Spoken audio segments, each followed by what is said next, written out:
कृषि भित्तिक गणपर्व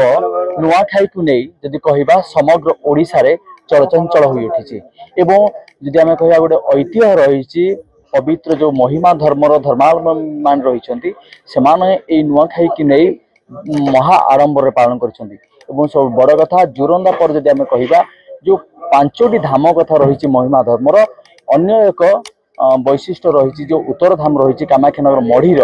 सेठारे मध्य नवान्न को महा आडंबर पालन कराई। आम जदि इतिहास कथा कहवा इतिहास पृष्ठभूमि फर्दर लिपिबद्ध होती 1862 मसीहा आरंभ कर प्रथम थर पर जितेबाला ये नवान्न आरंभ होता एवं परवर्ती स्टेज जब कहवा 1875 मसीह जितेबाला मढ़ीठार स्थापन होता ये महिमा धर्मर जो किंवदंती पीठटी रही से पीठ अद्यावधि जब कहवा नवान्न को आम कहवा पालन कराउछि एवं किभली भाव में नुआखाई रे प्रथम जो अन्न जो कृषि भित्तिक अन्न रही जड़े चाषीर प्रथम स्पर्श जो प्रथम अन्नटी किभली भाव में से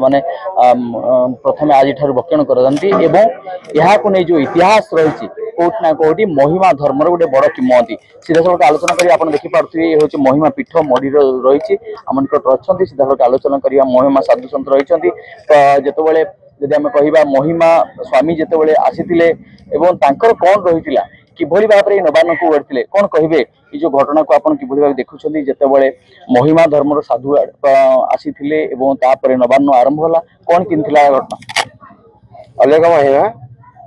आमर महिमा धर्मर प्राण प्रतिष्ठाता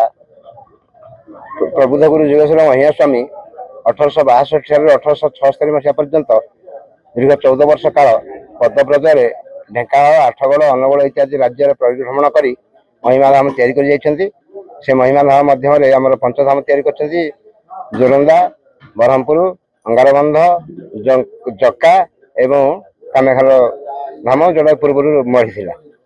से धाम महिमा स्वामी 1875 मसीह एठार सर्वप्रथमे अखंड ब्रह्मदिन 21 हाथिया टुंगी स्थापन कर फाल्गुन मास शुक्लपक्ष 14 तिथि करथिले एवं ये भाद्र मास शुक्लपक्ष पंचमी तिथि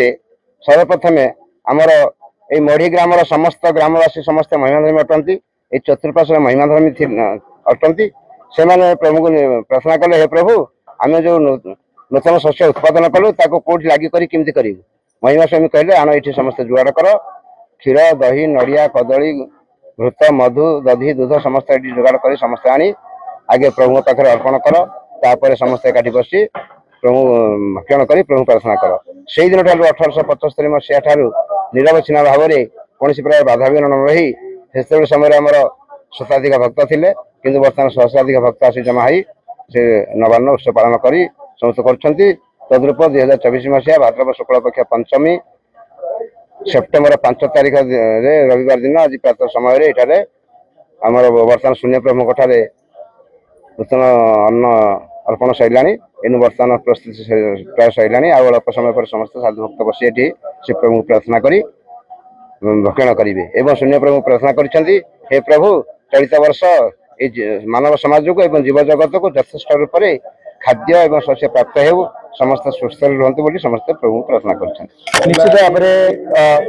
जो महिमा धर्मर किंवदंती रही शस्य भित्तिक जो नुआखाई पर्व जब आम कह जो नवान्न आज प्रथम थर पर प्रथम स्पर्श प्रथम जब आम कह नवान्न भक्षण कराऊँच निहती भाव में आप देखुवे साधु सत मान सब रही किभली भाव में नवान्न ये प्रस्तुत होची कैमरामैन को कहि से दृश्य देखेबे आपन को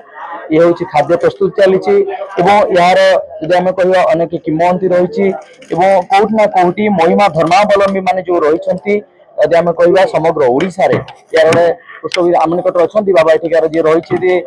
सीधा सड़क कौन कहे बाबा ये जो इतिहास रही महिमा धर्म को नहीं एवं नवान्न को नहीं पर्टिकुलर से नवान्न संपर्क में कौन कहे नवान्न आज 1875 मसीह नवान्न चलती भक्त मान दूर दूरांत आसी प्रसाद सेवन कर जाती प्रथम तो प्रभु पाखे अमणिया प्रसाद टेकी छुआ अर्पण कराए आ बाल्यलीला देकर भक्त मान को बाल्यलीला दे महिमा धर्म कथा जब आम उठुची जुरंदा कथा उठिब मढ़ी कथा उठिब यार इतिहास अच्छी आम जब कह ढेंकानाल इतिहास रही मढ़ीर स्वतंत्र इतिहास रही अद्यावधि आपन ताकू जारी रखिंट जहाँ प्रभु अलेखर जहाँ जो रही नीतिकांति रही पालन कर नवार्ण प्रस्तुत कर प्रातः समय ये प्रथम स्पर्श जो कृषि भित्तिक जो आम नवार्ण कथा कहवा यह आप चली जदि जहाँ कहते साधु कहते पूर्व ये आज नुहे ये जो दिन आरंभ होगा से दिन चली कौन कहे ये जो अनुष्ठान चाल घर आज ये पर्यंत पहुंची केते कष्टपूर्ण थिला हाँ बहुत कष्टपूर्ण था से आहरी भी सरीनी ए टाइल घर भी पानी गलानी तेणुक धीरे धीरे फेर करिया पड़ुची निहत भाव में आप देखुले मो कैमरामैन को कहि से दृश्य देखिए कि भाव में साधु संत मान समागम हो लोक मैंने जो कृषि भित्तिक नुआखाई पर्व को पालन कर देखिपे मैडम कौन कहे ये कौन पालन करा जाए नुआखाई पर्व पश्चिम ओडिशार गणपर्व होते कामाख्यानगर आमर बहुत आडंबर सहित पालन कर आसुचु प्रति वर्ष आम 8 दिन आगुरी प्रस्तुत होता है नुआ वस्त्र किणाकुणी हुए घर द्वार धुआ धुई हुए आम गोटे भाईचार पर्व तापर आम एठिकी आम वर्षर प्रथम अन्न जोटा कि आम चूड़ा आकार भगवान को आम अर्पण कराए तापर आम समस्ते बड़ मान मंडिया मारू सान मारू को स्नेह दौ यहीपर भाव में आमर नुआवर्ष नुआखाई प्रति वर्ष आम पालन कर निश्चित भाव में कहवा आम कैमरामैन को कहि से दृश्य देखिए किभली भाव में समस्त रही साधु संत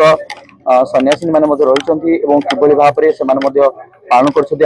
देखिपे दृश्य रही कोटना कोटी आम जो धर्मीयता भावना भितर रही आम निकट अच्छा कथा कौन कह केमी कौन आप पालन कर कुहाଯାଏ जे 12 मासरे 13 पर्व एई 13 पर्व भितरु भाद्रव मासटी हेउछि एक पवित्र मास एही पवित्र मासरे दुई गोटी पर्व पालित हुए गोटे हेउछि नुआखाई पर्व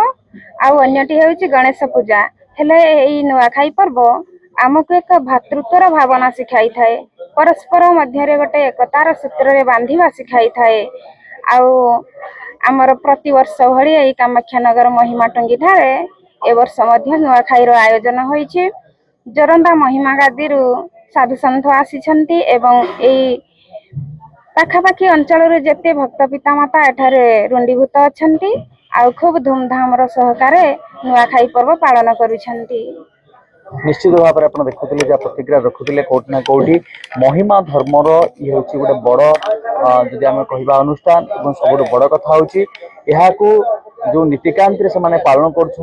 आज हूँ एक पवित्र दिन पवित्र तिथि और सब बड़ कथा हूँ भाद्रपर आज ही दिन से सब खुशी जमी आम से प्रतिक्रिया रखी जे ओडिशार सबुठ जिते गुड़े पर्व रही भितर आम जब कह नुआखाई गोटे अन्यतम तार पर्व और समग्र पश्चिम ओडिशा नुह केवल समग्र ओडिशार महा आडंबर पालन जार बड़ बड़ निदर्शन हूँ कामाख्यानगर मड़ी स्थित ये महिमा धर्म जो पीठटी रही महिमा टुंगी भाव परिचित एठारे जदि आम कह महा आडंबर पालन कराई ढेंकानाल दिवानी कुमार साहू एमबीसी।